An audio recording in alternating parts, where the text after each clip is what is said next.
ترچمیر base camp میں ہم موجود ہیں.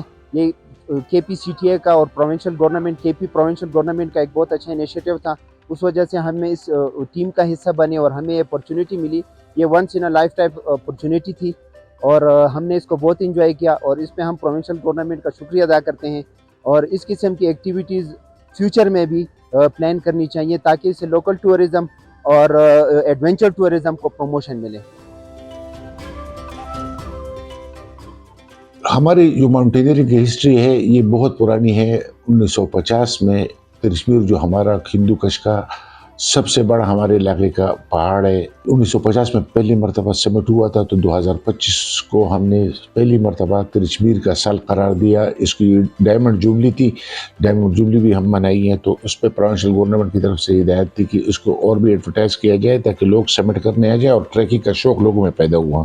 ہم کوشش کر رہے ہیں کہ ٹورسٹ تو آ رہے ہیں لیکن ہم اس کو اور بھی پروموٹ کریں. پرٹیکولرلی ہمارے پاس جو چھپے ہوئے خزانے ہیں پہاڑوں کی شکل میں, جھیلوں کی شکل میں, دریاؤں کی شکل میں, گلیشیئرس کی شکل میں, ہم اس کو اور بھی لوگوں کے سامنے پیش کریں کہ لوگ آنا شروع ہو جائیں. تو ADP کی ایک اسکیم ہمارے پاس آئی ہے کہ ہم نے 3 گروپس کو سلیکٹ کیا ہے. اس میں سے 2 مرد حضرات کے ہیں اور 1 خواتین کا گروپ ہے. پاکستان کی تاریخ میں پہلی مرتبہ ہوا کہ سرکاری سرپرستی کے نیچے کو خواتین کا جو ٹریکر کا گروپ ہے اس کو ہم لے جائیں, ان کو ٹریکنگ کرائیں. یہ مکملی اسپانسرڈ ہوتا ہے, ان کا کوئی خرچہ نہیں ہوتا. خرچہ سارا پروونشل گورنمنٹ برداشت کرتی ہے.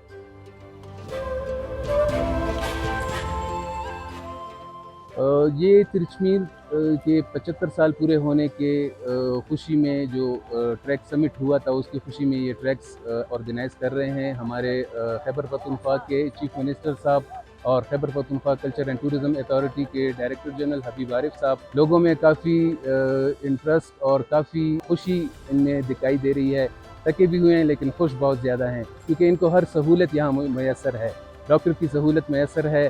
کسی کی طبیعت خراب ہو جائے وہ الحمدللہ ان کو ایمرجنسی رسپانس یونٹ دیا جاتا ہے. تو اس طرح سائیڈ لائن ہو جائے یا گم جاتا ہے ادھر ادھر راستے سے تو ہم اسے ٹریک کر کے ڈرون کے ذریعے ٹریک کر لیتے ہیں. تو الحمدللہ ہر فیسلٹی, ہر ایک کھانے پینے کا کوئی مسئلہ نہیں ہے, ہر ایک فیسلٹی اویلیبل ہے یہاں پہ. اگر آپ اس وقت دیکھیں تو آپ کو مقامی لوگ بھی نظر آئیں گے. ان لوگوں کے پاس جو ٹائم تھا وہ صرف ٹائم نہیں تھا, وہ محبت تھی جو یہاں تک ان کو کھینچ کے لائی اور ہم لوگوں کا استقبال کیا. میرے خیال سے ایسے جو بھی ٹریکس ہوں گے مستقبل میں, ایک تو اس کے بعد انشاءاللہ تیسرا ٹریک بھی ترچمیر کی طرف ہی جائے گا, لیکن اس کے بعد بھی جو ٹریک گورنمنٹ اناؤنس کرے گی ہمیں پوری طرح امید ہے کہ خیبر پختونخوا اور خاص کر چترال کے لوگ اس کو اسی طرح محبت سے نوازیں گے.